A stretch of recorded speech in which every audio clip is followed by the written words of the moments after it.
ముందుగా మీ అందరికీ నమస్కారం. నమస్కారం అంటే కూడా మీరు చాలా పెద్దవారు. మీ అందరికీ పాదాభివందనాలు. మా ఆహ్వానాన్ని మన్నించి మీరు ఇక్కడికి రావాలని చెప్పగానే ఇంతమంది వేములవాడ రాజన్న సన్నిధిలో ఉన్న మీరందరూ ఇక్కడికి వచ్చి మా టీంని బ్లెస్ చేయడానికి వచ్చినందుకు మీ అందరికీ పేరు పేరున ప్రతి ఒక్కరికి ఈ శివశక్తులందరికీ నా పాదాభివందనాలు. మీ అందరికీ తెలుసు, పక్కన కూర్చున్నారు తమన్నా గారు. సో మేము ఓదెలా 2 అనే ఓ సినిమాని తీసాము. ఆ సినిమాలో తమన్నా గారు శివశక్తి క్యారెక్టర్ ప్లే చేశారు, ఆ రోల్ పోషించారన్నమాట. సో ఆవిడ మీ గురించి నేను చెప్పినప్పుడు, కథ చెప్పినప్పుడు, మీ అందరికీ తెలుసో లేదో, నాది కూడా కరీంనగర్ జిల్లానే. అక్కడ ఓదెల అనే గ్రామం నాది. నేను వేములవాడకి చాలాసార్లు వచ్చాను. అక్కడ మనకు ఆ కల్చర్ కూడా తెలిసి, నాకు కోడెను చుట్టూ దింపి కట్టేయడం అదంతా. సో మన కల్చర్ గురించి, మన దగ్గర ఉన్న శివశక్తుల గురించి, శివశక్తుల గురించి నేను తనకు చెప్పినప్పుడు తను చాలా ఎక్సైట్ అయ్యి, తప్పకుండా ఈ పాత్రని పోషించాలి, ఇప్పటివరకు నేను చేసిన సినిమాల్లో ఇది నాకు చాలా గొప్పగా దొరికిన అవకాశం, ఈ అవకాశాన్ని నేను తప్పకుండా వినియోగించుకోవాలని తను ప్లే చేశారు.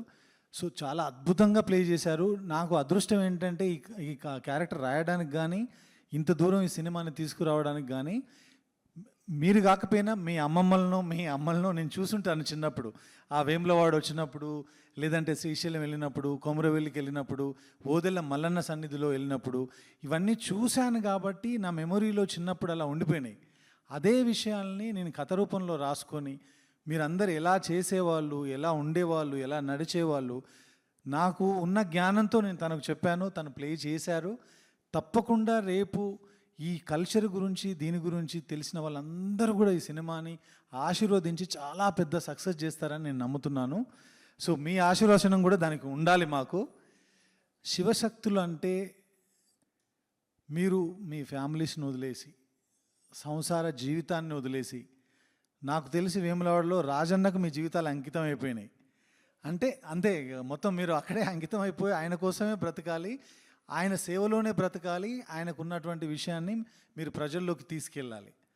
సో అలాంటి శివశక్తులుగా ఉన్నప్పుడు రెగ్యులర్గా రోజు ఎవ్రీడే మీ జీవితాల్లో మీరు చూసే కష్టసుఖాలని కావచ్చు, మీ దగ్గరకు వచ్చి చెప్పుకునేవి వాళ్ళ బాధలు చూసినప్పుడు కావచ్చు, మీ అందరికి ఏమనిపిస్తుంటుంది, వాళ్ళని ఎలా బ్లెస్ చేస్తారు, ఎలా ఆశీర్వదిస్తారు, మీకు తెలిసినంతలో చెప్తే ఇది మీ ద్వారా ఈ కార్యక్రమం చూస్తున్న మొత్తం యావత్ భారతదేశంలో ఉన్న తెలుగు వాళ్ళకి చాలామందికి సబ్ టైటిల్స్ వేసి మరి మేము చెప్పదలుచుకున్నాం. ఇది మాకు ఎందుకంటే అక్కడ మేము రాజన్న దగ్గర ఉంటాం కాబట్టి మాకు ఒక 10 సంవత్సరాల బట్టి మాకు ఎందుకో దేవుడు అంటే బాగా ఇష్టం అయిపోయింది.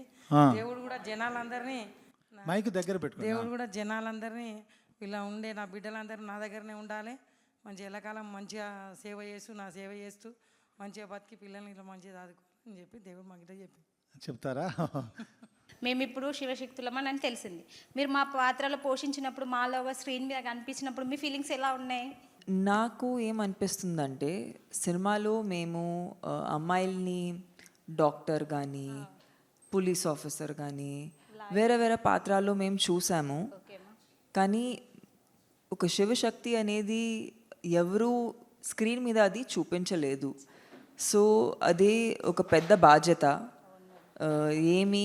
మిమ్మల్ని మేము తప్పగా చెప్పకూడదు, కరెక్ట్గా మిమ్మల్ని చూపించాలి అని కోరుకున్నాము. భక్తి అనేది ఒక అందరూ ఎక్స్పీరియన్స్ చేసిన ఎమోషన్ కదా. మనం నార్మల్ సిటీ లైఫ్ కూడా జీవించే వాళ్ళం కూడా భక్తిని అనుభవిస్తాం. ఆ భక్తిని 100,000 మెనీ టైమ్స్ మల్టిప్లై చేస్తే ఎలా ఉంటుందో అదే గుండెలో పెట్టుకుని ఈ క్యారెక్టర్ని జీవించాను. బట్ ఇవాళ రోజు నా గురించి కన్నా, లేదంటే ఈ సినిమా గురించి కన్నా, మా మెయిన్ విషయం ఏంటంటే మీరు శివశక్తులు ఎలా ఉంటారు జనాలకి తెలియాలని. బికాజ్ మీ గురించి చాలా తక్కువ మందికి అర్థమవుతుంది. అంటే కొంతమంది నేను కూడా చాలామందికి చెప్పాను, నేను ఇలాంటి ఒక సినిమా చేస్తున్నాను. సో వాళ్ళు అడుగుతున్నారు, ఓ నాగసాధు లాగా ఉంటారు, లేదంటే సో వాళ్ళకి తెలియదు. కాబట్టి మీతో కలిస్తే మీరు మాకు చెప్తారు, ఈ ప్రోగ్రామ్ మేము అందరికీ చూపిస్తాము, మీ గురించి మీ మీ జీవితం గురించి వాళ్ళకి ఇంకా తెలుస్తుంది, అండ్ ఈ సినిమా మేము ఎందుకు తీసాము అనేది వాళ్ళకి అర్థమవుతుంది. సో మీరు చెప్పాలి, మీరు ఏ ఏ ఏ వయసులో మీరు శివశక్తిగా మారారు అండ్ ఎందుకు మారారు, మీ లైఫ్ ఎలా ఉంటుందో దాని గురించి మాకు కొంచెం చెప్తే చాలామంది తెలుసుకుంటారు. అయితే మేము వెమ్లాడ్లోనే ఉంటాం మేడం. మా పిల్లలకి హెల్త్ బాగాలేకుండే, ఎక్కడికి పోయినా మా పిల్ల ఇప్పుడు నాకు 2 అమ్మాయిలు మేడం. చిన్నప్పటి నుండి హాస్టల్లోనే ఉన్నారు. కానీ వాళ్ళకి హెల్త్ బాగాలేక కడుపు నొప్పి లేసి అట్లా 2 years నేను మొత్తం కరీంనగర్లో దవాఖానలు ఎన్ని ఉన్నాయో అన్నీ చూపించిన మేడం. చూపించినా కానీ ఎక్కడా తగ్గలేదు. తగ్గకపోయేసరికి మళ్ళీ నాలాంటి వాళ్ళు వేరే వాళ్ళు ఉంటారు కదా, వాళ్ళ దగ్గరికి వెళ్ళా అన్నట్టు. వెళ్తే మీ పాపకు హెల్త్ ఖరాబ్ అయింది, హెల్త్ నా స్కానింగ్లు ఏవి తీయించినా ఓకే ఉంది, కానీ ప్రాబ్లం తెలుస్తలేదు, కడుపు నొప్పి లేస్తుంది. అట్లా ఎందుకు లేస్తుంది మేడం, ఇట్లా మరి మా పాప బాగుంటలేదంటే మీరు ఇట్లా మా దాంట్లో ధారణ వేయించుకుంటారు అని అంటారు అన్నట్టు. ఇప్పుడు శివశక్తుల్లాగా అయినామంటే ఫస్ట్ ధారణ వేయించుకోవాలి. అంటే వేములవాడ రాజన్న గుళ్ళో ఆయన సన్నిధానాల్లో పెళ్లి చేసుకోవడం అన్నట్టు ఆయనకు. అయితే అట్లా చేసుకోవాలి అని అంటే ధారణ వేయించుకోవాలంటే నాకు 2 అమ్మాయిలు ఉంటారు, వాళ్ళు డేట్స్ ఉంటారు, పీరియడ్స్ ఉంటారు, వాళ్ళకి మళ్ళీ పెళ్ళిళ్ళు చేస్తే వాళ్ళు డెలివరీలు నేనే చేయాలి. అప్పుడు ఈ పిల్లల పరిస్థితి ఎట్లా అని అంటే మేము అట్లా ఒప్పించుకుంటాము, అట్లా మాట్లాడుకుంటామని మాకు గురూజీ ఉంటాడు అన్నట్టు. ఆ గురూజీ చెప్తే మీరు అట్లా చెప్పి నా పిల్లలకు బాగా చేయించి ఒప్పిస్తే నేను చేయించుకుంటా, నేను రాజన్న గుడిలో పెళ్లి చేసుకుంటా, ఇప్పుడు ఏది ప్రాబ్లం ఉండదు అని అంటే మీరు అట్లా చెప్పండి సార్ అని అంటే సరే అమ్మ అని మా గురూజీ చెప్పినాక వీళ్ళు ఉంటారు కదా, వీళ్ళిద్దరిని తీసుకెళ్ళి అక్కడ ధారణ వేయించుకొని వచ్చినాం అన్నట్టు. వచ్చిన తర్వాత ఇప్పుడు శివ కళ్యాణం అయింది మొన్న మండే. నెక్స్ట్ మండే రోజు అందరం అక్కడికి వెళ్ళాము, సన్నిధానంలో ఉంటాం. పెళ్ళి అంటే ఎట్లా మేడం, మేము పోతామా అక్కడ, మేము కూడా అన్ని రుద్రాక్ష ఉంటుంది చిన్నది, ఆ చిన్నది రుద్రాక్ష వేరే చేంజ్ చేసుకుంటాం. అక్కడ అక్షంతాలు, జీలకర్ర బెల్లం పెళ్ళి ఎట్లా చేసుకుంటారో మనం మా లైఫ్లో సేమ్ అట్లాగే దేవునితో వీళ్ళతో మేము చేసుకుంటాం అన్నట్టు. తల మీద జీలకర్ర బెల్లం పెట్టుకుంటాము, తలంబ్రాలు పోసుకుంటాము, కొత్త చీర గాజులు అన్నీ పెట్టుకుంటాం అన్నట్టు. అట్లా సంవత్సరానికి ఒకసారి పెళ్లి కూతురులానే రెడీ అవుతాం. మనం పెళ్ళి చేసుకుంటే ఎట్లా రెడీ అవుతారో సేమ్ అట్లాగే రెడీ అయ్యి వెళ్తాం. మేము అక్కడికి వెళ్ళి అక్కడ పెళ్ళి చేసుకొని సన్నిధానంలో మాకు అన్న సంతర్పణ పెడతారు, అక్కడ తినేసి ఆ రోజు ఉండి నైట్ మళ్ళీ మేము ఇంట్లోకి వచ్చేస్తాం. ఇక అట్లా మా ఫీలింగ్స్ అనేది మేము ప్రొద్దున లేవగానే మొహం కడుక్కొని ఫ్రెష్ అయిన తర్వాత మేము పూజ చేసుకున్నాక మా రుద్రాక్షను కడిగి వాటి వాటర్నే తాగిన తర్వాతనే మంచినీళ్ళు, అది తీర్థం అంటాం అన్నట్టు. మేము వాటర్ని తీర్థంలా తీసుకుంటాం, అది తాగిన తర్వాతనే మిగతా పనులన్నీ చేస్తాం. అంతవరదాకా పచ్చి మంచినీళ్ళు కూడా తాగం. మళ్ళీ మేము ఎవరైనా ఇంటికన్నా పోతే కూడా ఏమీ తినం, ఏం తినకూడదు అంటారు కానీ తినం. మేము ఎట్లున్నామో అట్లనే వస్తాము, మాకు మళ్ళీ మేము ఇట్లా పీరియడ్స్ ఉన్న వాళ్ళైనా డెలివరీ అయిన వాళ్ళ ఇంటికి కూడా వెళ్ళాం. ఎవరైనా చనిపోతే కూడా పోకూడదు అక్కడికి, అట్లా అన్ని నిబంధనలు ఉంటాయి అన్నట్టు. అవన్నీ కట్టుబడి ఉంటేనే ఇంతవరకు ఉంటాం. మేము ఇలా ఉన్నాం, లేకపోతే ఆ రాజన్న అస్సలు ఒప్పుకోడు. ఇక చెప్పలేక బాగా దగ్గర వాళ్ళు ఉన్నారనుకో, ఇవన్నీ తీసేసి దేవుని రూమ్లో పెట్టి కొన్ని గాజులు వేసుకొని దేవుని రూమ్లో పెట్టేసి పోయి వచ్చి మళ్ళీ వెమ్లవాడలో స్నానం చేసి అవన్నీ మళ్ళీ తీసుకొని కొత్తగా వేసుకొని వస్తాం. అట్లా ఉంటుంది పద్ధతి. బాగా నిష్టగా ఉంటేనే రాజన్న మీదికి వస్తాడు, లేకపోతే రాడు. రాజన్న మీదికి పద్ధతి ఉంటే వస్తానన్నారు కదా, వచ్చినప్పుడు ఆయన మీ వ్యక్తిగత కుటుంబంలో జరిగిన సమస్యల గురించి చెప్పాలనిపిస్తుందా మీకు, ఊరి సమస్యల? అంటే మన దగ్గర వాళ్ళు ఉంటారు కదా సార్, దగ్గర వాళ్ళు ఉన్న వాళ్ళు వాళ్ళు ఇప్పుడు బాధ ఉంటుంది, నాలో ఉన్న బాధ ఉంది, నా ముంగటున్న బాధ వాళ్ళు ఉంటారు, అలా బాధ భరించలేని వాళ్ళు ఉంటే వాళ్ళు వస్తారు, నాకు ఇట్లా ఉంది ఆపతి, మరి ఎన్ని చేసినా తగ్గట్లేదు, మరి నేను ఏం చేయాలి అని అన్న వాళ్ళకు కూడా చెప్తారు. మీకు ఇక్కడ స్పృహలోకి వస్తుంది ఏం చెప్పాలో, అప్పటి వరకు మాకు ఏం తెలియదు, పూనకం అట్లా వస్తుంది అన్నట్టు. అప్పటి వరకు మాకు ఏం తెలియదు. మీరంతా అదృష్టవంతులు, ఆయన మీ లోపలికి ప్రవేశిస్తాడు. ఇక ఆమెకు వస్తుంది ఆల్రెడీ శివదేవుడు,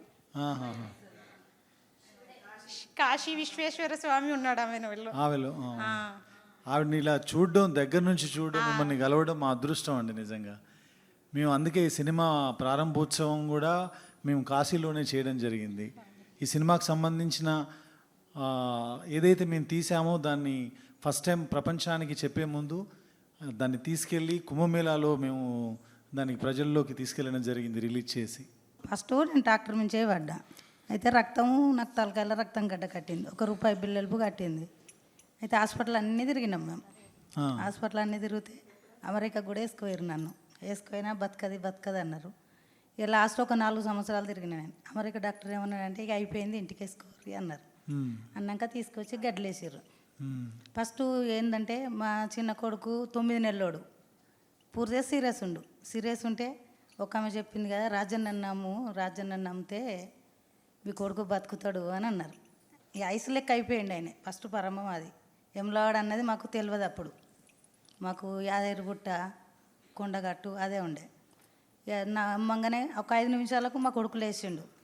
ఇక అట్లా సోమవారం సంవత్సరానికి ఒకసారి పోయినాం మేము. ఒక 25 సంవత్సరాలు అవుతుంది కావచ్చు. పోయినాక ఒక 4 ఏళ్ళు 5 ఏళ్ళకు కాశీశ్వరుడు వచ్చి ఇంట్లోనే ముసలైనగా వచ్చుడు పెట్టినాక డాక్టర్ నుంచి చేయబడ్డా నేను. ఇక అది నొప్పి లేచింది బాగా. నొప్పి లేచినాక కూడా ఇదేంది మేము సంవత్సరానికి ఒకసారి పోయినాక ఇంత బతకదా అంటారు అనేది లాస్ట్ గడ్డలో కూడా వేసారు నన్ను. గడ్డలు వేసినాక మా చిన్న కొడుకు 10వ తరగతి ఎగ్జామ్ రాసి హైదరాబాద్ వచ్చిండు. హైదరాబాద్ వచ్చినాక మళ్ళీ ఇట్లా గడ్డలు వేసిర్రు అనగానే ఇక్కడి నుంచి ఆడికి వచ్చినాక నా పొడుగు వండి ఈ సంవత్సరం ఏం లోడకపోలేదు, అందుకే మా అమ్మ చచ్చిపోలేదని ఏడుచుడు పెట్టిండు. ఏడితే కళ్ళు తెరిచిందట. నేను తెరిచినాక తీసి లోపలేసారు. లోపలేసినాక హైదరాబాద్ ఒక ఆమె వచ్చి లేదు నాకు జోల పడితే నేను బతికిద్దా అని రాజన్న వచ్చి ఆమెకు చెప్పిండు. నేను పట్టా అని అన్నా. కానీ పట్టినాక నాతోటి ఒక 20 మంది బతికారు. ఒక ఆమెకు 5 ఏళ్ళ పిల్లకు పేగు మడత పడ్డది. అయ్యో హాస్పిటల్ పంట తిరుగుతుంటే గిట్లెట్లయితుంది. నాకు కాశీశ్వరుడు ఒక చిన్న పిల్లగాని రూపంలో వచ్చి వాళ్ళని ఎందుకు రక్షించవు అన్నాడు. అయ్యో మీ గిట్లుందా మీ ఒంటిలా మీ పిల్ల ఒంటిలా అంటే నిజమే శివుడు అని అన్నారు. అంటే ఆ పిల్లకు ఫోన్ల ధరనే బాగా వేసిన. ఫస్ట్ కరీంనగర్ జిల్లాలో 3 కర్ణ వచ్చి వేసుకుపోతుర్రు. చిన్న పిల్లలు ఉన్నారు వాళ్ళకు.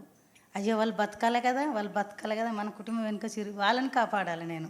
ఈ రాజన్న లేడా గుళ్ళే అని రాజన్నకి మొక్కాలే అంటే వాళ్ళని కూడా తీసుకొని చాటు పెట్టేటోళ్ళని వాళ్ళని బతికిచ్చిండు.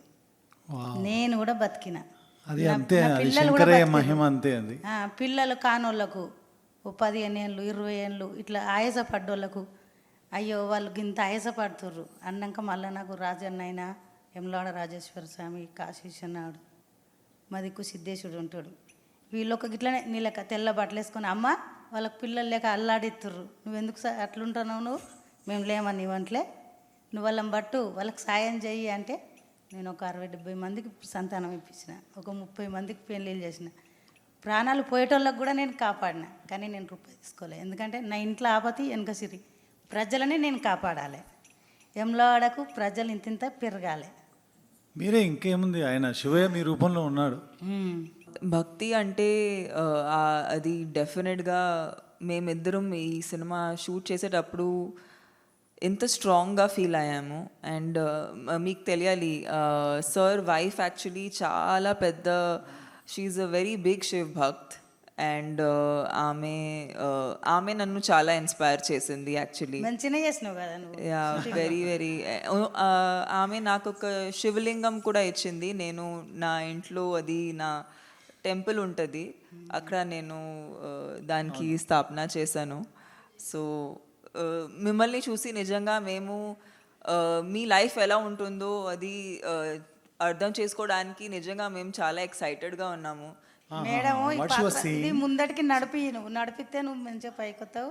మాకు కూడా శివ పార్వతులు అన్నది మాకు కూడా విలువ పెరుగుతుంది, నీకు కూడా నువ్వు గొప్పతనం వస్తుంది. Through you Vemulawada Rajanna Shiva people Vemulawada అంటే ఏంది, రాజరాజేశ్వరుడు అంటే ఏంది, పార్వతి ఏంది అన్నది నీ ధరణ ముందుకు నడవాలి. శివుడి నేమ్ మీ ద్వారా పీపుల్లోకి వెళ్ళాలనేది తన విషయం అంట, నా కోరిక.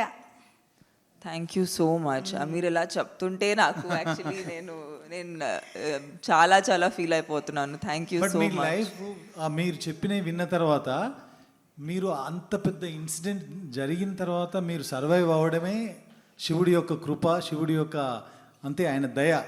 మళ్ళీ మీ ద్వారా మినిమం 100 ప్రాణాలు కాపాడారు. దానికి మించిన శివశక్తి ఇంకేమిటి? శివుడి యొక్క 100 ప్రాణాలు కాపాడిన నేను ఒక 150 మందికి సంతానాలు కూడా ఇప్పించిన నేను. Oh my god. అంటే నాకున్న చిన్న బ్రెయిన్కి నాకున్న జ్ఞానానికి నాకు అర్థమైంది ఏంటంటే, ఊర్లో ఏవైనా నెగిటివిటీ అంటే చెడు ఏదైనా జరుగుతున్నా లేదంటే ఏదైనా క్షుద్ర శక్తులు ఉన్నా దాన్ని పారద్రోలడానికి కూడా మీకు దేవుడు మనిషి లోపలికి పూనకం రూపంలో వచ్చి మీకు చెప్తాడు. సో మీరు ఊరును కాపాడడానికి యాక్చువల్గా చెప్పాలంటే మీరు అందరు అమ్మవార్లు, మీరు అందరు దేవుడు, భవానీ మాతలు మీరందరూ. అంటే మీ ద్వారా చాలా మందికి తెలుస్తుంది శివశక్తులు యాక్చువల్లీ ఎలా ఉంటారు.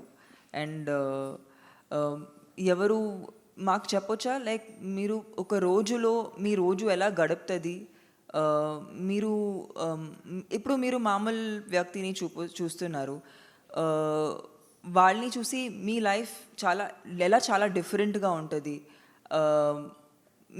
మీకు మంచి రోజులు చెడు రోజులు అలా జరుగుతాయా, లేదంటే మీరు ఎలా ఫీల్ అవుతారు, మీరు ఆల్వేస్ హ్యాపీగా ఫీల్ అవుతారు, మీకు కూడా సాడ్నెస్ అనేది ఒక బ్యాడ్ రోజు అనేది మీకు కూడా జరుగుతుందా? మాకు కూడా జరుగుతాయి. జరుగుతాయి.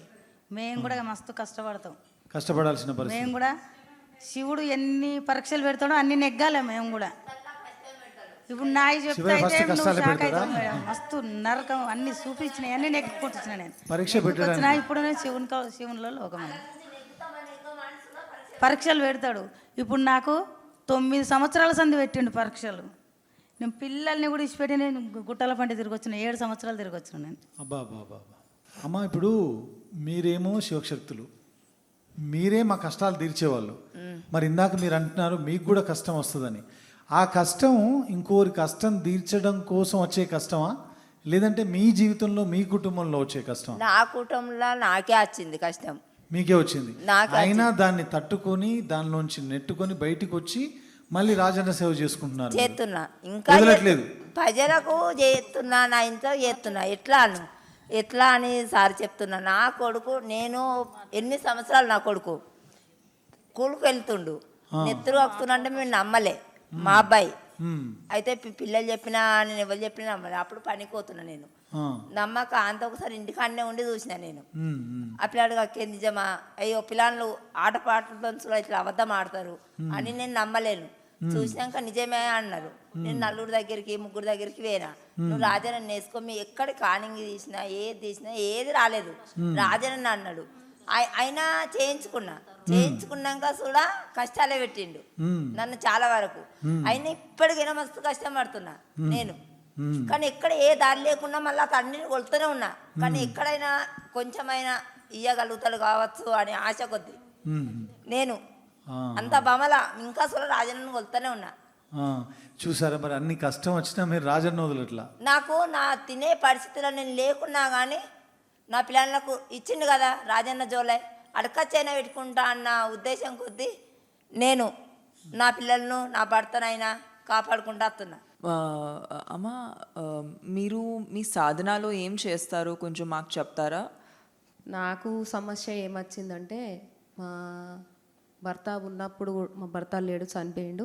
12 సంవత్సరాలు అవుతుంది. భర్త చనిపోయినాక నాకు ముందే రాజన్న అందరి ద్వారా ఇట్లా చెప్పిర్రు, నేను చేయించుకోలేదు. ఇక మంత్రాలు యంత్రాలు మాకు పడలేవు, మా కుటుంబానికి చేసిర్రు బాగా పడకుండా. ఆయన ఆ రకంగానే చనిపోయిండు. ఇక పిల్లలు కూడా మంచిగా లేరు, ఇల్లు విడిచిపెట్టి 4 సంవత్సరాలు బయట ఉన్నా. మళ్ళీ ఇక చేయించుకుంటే నలుగురు ఏమనుకుంటారు అట్లా అని చేయించుకోలే. మా చిన్న అబ్బాయి చనిపోయే పరిస్థితులు ఉన్నాడు.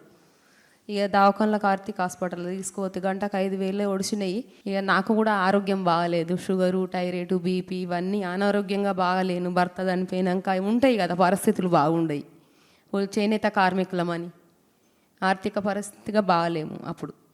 ఇక అప్పుడు అబ్బాయి కూడా మంచిగా చదువుకున్నాడు, మా పెద్ద అబ్బాయి 10th చదువుకుంటుండు. ఆయనకి మంచి మార్కులు వచ్చినాయి, ప్రీ సీట్ వచ్చింది. ప్రీ సీట్ రాని వాళ్ళకి 2,25,000 కట్టాలి. ఇక సరే ఆ అబ్బాయిని చదివిమని అన్నారు పార్టీ ద్వారా. మళ్ళీ ఇక చిన్న అబ్బాయి బాగాలేడు, చనిపోయే పరిస్థితిలో వచ్చిండు. అయితే శివయ్యనే నాకు ఇట్లా శివయ్య మనుషులు ఇట్లా అట్లా చేయించుకున్నవారు కళలో కనబడి చెప్పిండ్రు, నీకు ఉన్నా అని చెప్పేసి ఇట్లా అన్నారు. ఇక ఆయనకు గంటలలోనే పానం పోతుంది అన్నారు. ఏది మా చిన్న అబ్బాయికి డెంగ్యూ జ్వరం వచ్చింది. కరీంనగర్ చెల్మన్ ఆనందరావు దవాఖానలో వేస్తే ఇక అప్పుడు ఎవరేమన్నా అనుకొని నేను చేసుకుంటా అని మొక్కిన. నాకు కళలో మస్తు కనబడ్డాడు దేవుడు. ఆ దేవుణ్ణి వేసుకున్న సుంది నాకు కష్టాలు ఏం లేవు. తమన్నా ఈ మూవీలో ఈ సినిమాలో మీ పాత్ర పోషించారు. జనరల్గా మీరు సినిమాలు ఇవన్నీ చూడరు కదా, అవును. మా కోసం ఈ సినిమా చూస్తారా? చూస్తాం తప్పకుండా. అంటే మిమ్మల్ని ఇన్స్పైర్ చేసుకొని మేము రాసుకున్నాం, తీసుకున్నాం. తప్పకుండా కలవాలి, చూడాలి అనే వచ్చాము. ప్రేమ, మీ మీద ప్రేమ కొద్దే వచ్చాం. మమ్మల్ని ఎవ్వరు ఇంతవరకు గుర్తించలేరు. కానీ మేము సినిమాలో ఏదన్నా చిన్న చిన్న తప్పులు చేస్తే మాత్రం మమ్మల్ని క్షమించండి, ఓకే సార్, అది క్షమించి ఆశీర్వదించండి తప్ప. సార్ అన్ని తెలిసిన వాళ్ళే తిడుతుంటారు సార్. ఇప్పుడు మేము భిక్షకు పోతే కూడా మమ్మల్ని తిడతారు సార్, తిడతారు. వీళ్ళు ఇగో పెద్ద స్టైల్గా ఇది ఏదో జోలేసుకొని ఇలా ఇట్లా బూతులతో కూడా తిడతారు సార్ మమ్మల్ని. మేము పోతుంటే అడుక్కోవాలన్నా మాకు బాధ అనిపిస్తుంది. అట్లా పోయి కూడా తిట్లు పడి కూడా మేము చేసుకుంటాం. అది మాకు తెలుసు, మాకు దేవుడు ఉన్నాడు, మేము మాట్లాడాలి, ఆ దేవుడితో చేసుకోవాలని అనిపిస్తుంది. మళ్ళీ భర్త చనిపోయినా కానీ మేము గాజులు కానీ బొట్లు కానీ తీయకూడదు. కానీ మమ్మల్ని ఏమంటారు తెలుసా, భర్త చచ్చిపోయినా కానీ అది గాజులు వేసుకుంటుంది, గాజులు వేసుకుంటుంది. ఇక ఇదేమన్నా అంటే రాజన్న అని పెళ్లి చేసుకున్నా అని అంటది. కానీ మళ్ళీ ఎట్లాగో తయారవుతుంది చూడవు కానీ అట్లా కూడా తిడతారు సార్. మేము బాగా హింస, అది ఇక మాకు అనిపిస్తుంది దేవుడు మమ్మల్ని ఇట్లా ఎందుకు అనిపిస్తుండు వాళ్ళతోని. పోనీలే ఏదో ఒక రోజు మాలాగానే అవుతారు కావచ్చు మీరు అనుకొని అట్లా కూడా ఊకుంటాం సార్. మేము తిట్టినా కానీ పడతాం, ఇక దేవుడు ఉన్నాడు మమ్మల్ని రప్పించుకున్నాడు, అట్లా చేయించుకున్నాడు, దానికి మేము కాదు కదా బాధ్యత అని కూడా మిమ్మల్ని తిట్టేవాళ్ళు కూడా వాళ్ళ తెలియనితనమే. ఆశీర్వాదం ఉంటుంది, శివయ్య ఆశీర్వాదం ఖచ్చితంగా ఉంటుంది మేడం.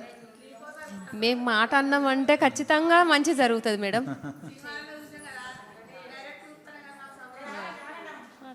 నమస్కారం మేడం.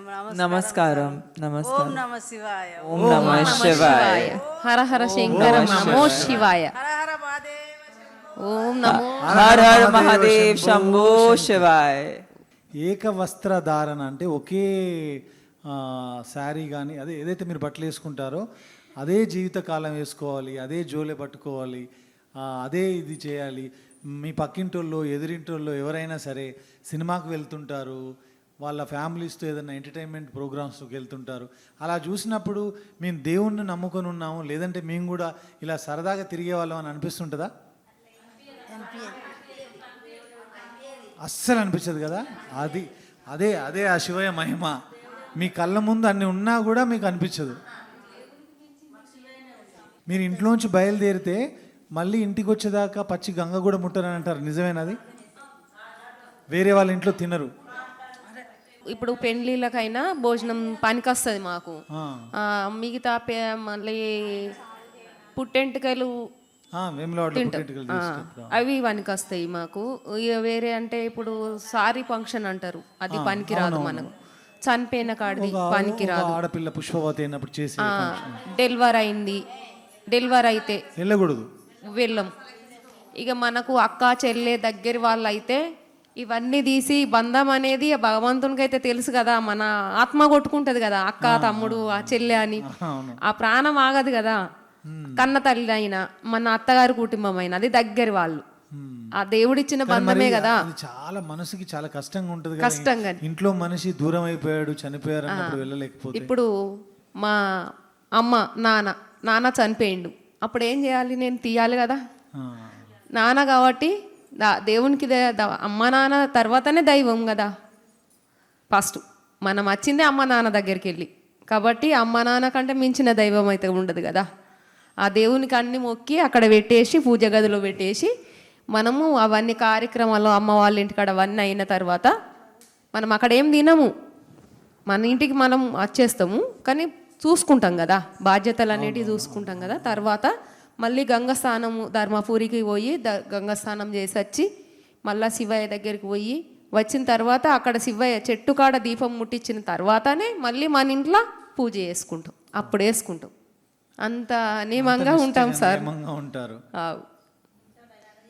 ఇక అట్లా సుస్థి ఉంటుంది మనకు, అక్కడికి పోయినందుకు మనకు సుస్థి ఉంటుంది. కానీ మళ్ళీ ఇప్పుడు మేమంటే మాకు ఆ నమ్మకం ఉంది, తమన్నా గారికి ఆ నమ్మకం ఉంది. ఇలాంటి ఒక సినిమా మేము చేసాము, రాసి తీసాము. ఇప్పుడు ప్రజల్లోకి 17వ తారీఖు ఏప్రిల్ 17వ తారీఖు రాబోతుంది. చాలామందికి ఏముందంటే ఈ శివశక్తులకి దేవుడు వస్తాడా, వాళ్ళకి కనిపిస్తాడా, శివయ్య వీళ్ళకి కనిపిస్తాడు. నాకు కూడా ఒక ఇంత నమ్మకంతో కూడా మళ్ళీ నేను ఒక మాట అడుగుతాను మిమ్మల్ని, మీకు శివుడు కనిపిస్తాడా? కనిపిస్తాడు సార్. కలలో కనిపిస్తాడా లేక ఎట్లా? కలలో కనిపిస్తాడు. కలలోనే. కనిపించి ఆ ఊర్లో కానీ ఆ మనుషులకు కానీ వచ్చే కష్టం మీతో చెప్తాడు, అది మీరు ప్రజలకు చెప్తారు. చెప్తాం. అది దేవుని రూపంలో ఎట్లా కనబడతాడు, కనబడు. ఇప్పుడు మనిషి, ఇప్పుడు దేవుని మనసులము మేము మగవాళ్ళు కానీ ఆడవాళ్ళం కానీ రాజన్న మనుషులు ఉంటారు కదా, అట్లా పోషమ్మ ఎల్లమ్మ ఇట్లా ఏడ్చుకున్న వాళ్ళు ఉంటారు కదా, వాళ్ళ ద్వారా చెప్పిపిస్తాడు మనకు కళలు. ఒక్కసారి నమ్మలేదనుకో, మర్చిపోయినట్టయితే మళ్ళీ మళ్ళీ మనకు ఏదైనా కష్టం వచ్చినప్పుడు కానీ కళలో నీడలో కనబడి చెప్తూ ఉంటారు. అప్పుడు మనం నమ్మకము ఉండి మనం చేసుకున్నాం అనుకో, మన మనసులో మనం నమ్మకం ఉండి ఏదన్నా చేసుకున్నాం అనుకో, మనకు నిజం అనిపిస్తుంది. అప్పుడు దేవుడు అని నమ్మచ్చు కదా. కరెక్ట్. ఇప్పుడు చూసారా, మన ఆత్మ సాక్షిగా మనం నమ్ముకొని ఎవరికి చెప్పకు. మీరు ఒకటి అనుకున్నారు, అది నిజమైతే నాకు దేవుడు, లేకపోతే లేదని మనం అదిలో అనుకుంటాం కదా. అప్పుడు మనం నిజం అనిపించినప్పుడు అయితే నమ్మాలి కదా. అవును. అది మళ్ళీ ఇంకొకరికి చెప్తాము. ఇదిగో ఇక్కడ ఉన్న వాళ్ళు, మన కెమెరా టెక్నీషియన్స్, ఇక్కడ ఉన్న డైరెక్టర్స్, ఇక్కడ ఉన్న మిగతా వాళ్ళు, అలాగే సామాన్య ప్రేక్షకులు, సినిమా చూసేవాళ్ళు, బయట ఉన్న ప్రపంచంలో చాలామందికి శివుడు కనిపించడు. మా ప్రయత్నమే ఈ సినిమా ద్వారా ఒక భక్తురాలు నిజంగా శివుణ్ణి కొలిస్తే శివుడు దర్శనమై వాళ్ళకి కనిపిస్తాడు. సో ఇలా కనిపించిన వాళ్ళందరికీ సినిమాలో మేము శివుణ్ణి చూపిస్తాం. ఒక మాటలో చెప్పాలంటే సినిమా వదలటు అదే. ఇప్పుడు మాకు కనబడాలా అంటే కూడా ఇప్పుడు మాకు దేవుడు వచ్చి కూడా చెప్తారు కదా సార్, అప్పుడు నమ్మాలి కదా. నమ్మాలి. అయ్యో నేను చూసా మాకేమి ఆపద ఉంది అని వీళ్ళు నిజమా అబద్ధమా అని కూడా మనం అడిగిన మన మనసులో అడగకపోతే కూడా వాళ్ళు చెప్తారు. అప్పుడు నిజమే కదా, మన మనసు లోపల ఉన్నాయి. చిన్నతనంలో అమ్మ మాకు, నేను 5వ క్లాస్ 5th స్టాండర్డ్లో ఉన్నప్పుడు మా గ్రాండ్ మదర్ నానమ్మ, ఆవిడ హెయిర్ అంత ఇలా వేసుకొని బొట్టిలా అనుకొని తను అలా చెప్తా ఉంటే నేను తెలియని తనంతో నేను తన మీద జోకులు వేసేవాడిని. నిజంగా నీకు లోపలికి ప్రవేశించాడా శివుడు, ఊరికే చెప్తున్నావు అని. తర్వాత ఒకరోజు ఆవిడ ఏం చేసిందంటే, ఇది మా ఊర్లో మా ఓదల్లో అందరికీ తెలుసు, మా విలేజ్ పీపుల్ అందరికీ. తను ఒకరోజు మాట్లాడుతూ ఇలా చేసేసి ఇటు పక్కన గడ్డివాములు అంటారు కదా, ఎండుగడ్డి మనం గేదెల కోసం వాటి కోసం తెచ్చి పెడతాం, అక్కడ పెట్టొద్దురా, అక్కడ పెడితే కాలిపోతుంది అందన్నమాట ఆవిడ అనింది. ఎవడు పట్టించుకోలే ఆమె పేరు నరసమ్మ, మా నాన్నమ్మ పేరు. కరెక్ట్గా 24 గంటలు గడవక ముందు అక్కడ పెట్టిన గడ్డివాములు మొత్తం కాలిపోయినాయి. నెక్స్ట్ డే మొత్తం this happen in my village. ఏదైనా 24 గంటలు జరగక ముందే అక్కడ పెట్టిన గడ్డివాములు మొత్తం కాలిపోయినాయి. కారణం ఎవరికి తెలియదు. మళ్ళీ ఆవిడ చనిపోయేంత వరకు, లాస్ట్ ఒక 3-4 ఇయర్స్ బ్యాకే చనిపోయారు. ఆవిడ చనిపోయేంత వరకు తనే వెళ్ళి మంటలు ఆరిపోయింది అనమాట. ఈ కాళ్ళన్నీ కాలిపోయి ఆ గుర్తులు అలాగే మిగిలిపోయినాయి. ఆవిడే వెళ్ళి మంటలు ఆర్పడే ప్రయత్నం చేసింది, బట్ మిగతా వందలాది మంది జనం హెల్ప్ చేశారు. కానీ ఈవిడ అందులో దూకేసి ఆ మంటల నుంచి నడిచేసి శివయ్య వీటిని ఆర్పి, ఎందుకంటే పక్కన ఇల్లు ఉన్నాయి, అది అంటుకుంటే ఓదల చాలా ఇళ్ళకి ఆ మంటలు అంటుకొని కాలిపోతాయని. సో ఇట్లా వాళ్ళని చూసి ఆ రోజు నుంచి ఇంకా అప్పటి నుంచి నేను ఆమెను చూసి కామెంట్ చేయడం ఆపేసా. చిన్నతనం తెలియదు, ఏంటి ఇలా అంటున్నారు, హెయిర్ ఇలా అంటుంది, ఇది ఏంటి అని. సో అలా నాలాంటి వాళ్ళు చిన్నప్పుడు అలాంటి తప్పులు చేసిన వాళ్ళందరికీ, మీలాంటి వాళ్ళని ఈ కార్యక్రమం ద్వారా, తమన్నా ద్వారా, ఇప్పుడు ఈ సినిమా ద్వారా శివుణ్ణి కొలిస్తే జరిగే మంచి విషయాలు తెలియాలనేదే మా ప్రయత్నం. తప్పకుండా మీ అందరి ఆశీర్వచనంతో ఈ శివతత్వం, ఈ శివశక్తుల శక్తి ప్రజల్లోకి వెళ్ళాలని మనస్ఫూర్తిగా కోరుకుంటున్నాను నేనైతే. Thank you sir. మేము ఈ సినిమా తీసేటప్పుడు ఒకే ఒక తప్పు చేశాము. మీలాగా మీ స్మైల్, ప్రతి ఒక్కరికి ఉన్న నవ్వు ఇంత అద్భుతంగా ఉంటుంది, అది మేము ఈ క్యారెక్టర్లో చూపించలేకపోయాము. నెక్స్ట్ సినిమా తీస్తే మీలాగా ఈ శివశక్తులు నవ్వుతుంటూ హ్యాపీగా ఉంటూ, కష్టాలు అందరికి ఉంటాయి, ఇలాంటి కష్టాలు ఎవరికి ఉండరు అనేది ఇప్పుడు ఆవిడ చెప్తున్నారు కదా. బట్ మీ అందరి నవ్వు చూసి అబ్బా నవ్వు అంటే ఇలా ఉండాలని అర్థమైంది. శివభక్తులు అంటే ఎప్పుడు హ్యాపీగా ఉంటారనేది నాకు కనపడుతుంది. అంటే మేము ఎంతమందిని కలుస్తాము, కానీ వాళ్ళ ముఖంలో ఎప్పుడు ఆ నవ్వు అనేది ఉండదు. మీ నవ్వు చూస్తే మేము ఎంత ఆనందపడుతున్నాము. Thank you. మీలాగా నవ్వాలని, మీలాగా హ్యాపీగా ఉండాలని ఆశీర్వదించు. మనకు కూడా ఉంటాయి బాధలు, కానీ మనం బాధపడే బదులు నవ్విస్తేనే బాగుంటుంది కదా మేడం. ఏప్రిల్ 17వ తారీఖు విడుదల అవుతున్న ఈ సినిమా మేము కష్టపడి ఇష్టపడి చాలా ప్రేమతో భక్తి శ్రద్ధలతో చేసాం. సినిమా ఏదో ఇంత పెద్ద సూపర్ స్టార్ ఉన్నారు సినిమా చేసేద్దాం జనాల్లోకి ఇది అట్లా వదిలేద్దాం అలాంటి ఉద్దేశంతో చేయాల. చాలా ప్రేమతో చేసాం. అదే ప్రేమతో మీరు ప్రేమగా మమ్మల్ని ఆశీర్వదించండి, అంతే చాలు మాకు. మీకు మా మీద కథ రాయాలని ఎలా అనిపించింది మేడం? సార్ అంటారు, సార్ రాశారు కదా. ఎలా ఎందుకు రాయాలి? ఎందుకు ఇందాక చెప్పాను కదా, ఆ ప్రాంతం నుంచి వచ్చిన వాడిని అక్కడ చూసిన వాడిని కాబట్టి శివుడి తత్వాన్ని లేదంటే శివుడి భక్తిని ఒక కథలో చెప్పాలని అనిపించడానికి కారణమే నేను అక్కడ పుట్టడం వల్ల, అంతే. 17th April మా సినిమా వదిలా 2 రిలీజ్ అవబోతుంది. మీ ఆశీస్సులతో మేము ఈ రిలీజ్ మంచిగా జరగాలని అందరికీ నచ్చాలని కోరుకుంటున్నాము. సో ప్లీజ్ మీ ఆశీస్సులు ఇవ్వండి. Thank you.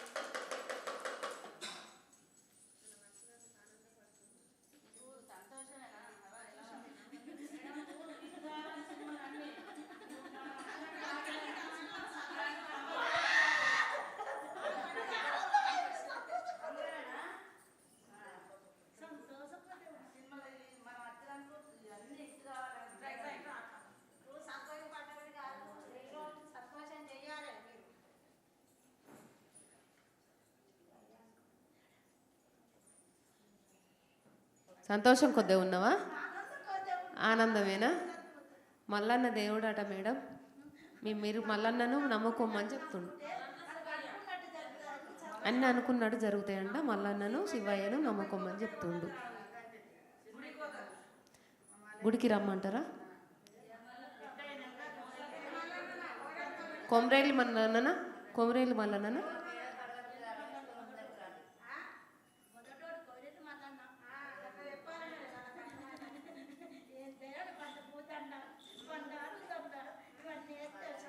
బండారి బంతిపూల దండ మల్లన్న దేవునికి వేసిరమ్మంట.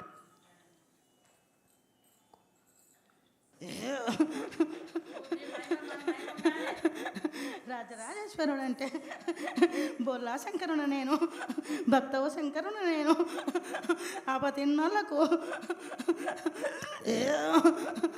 వాళ్ళింటనే ఉంటా నేను.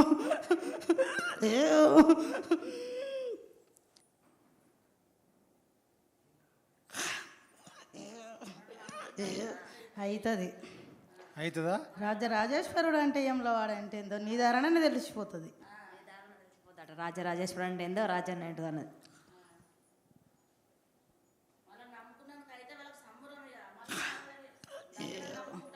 అవుతుంది అవుతుంది. నేను ఎవ్వరికీ వమ్ము చేయలే. నన్ను నమ్మిన వాళ్ళకు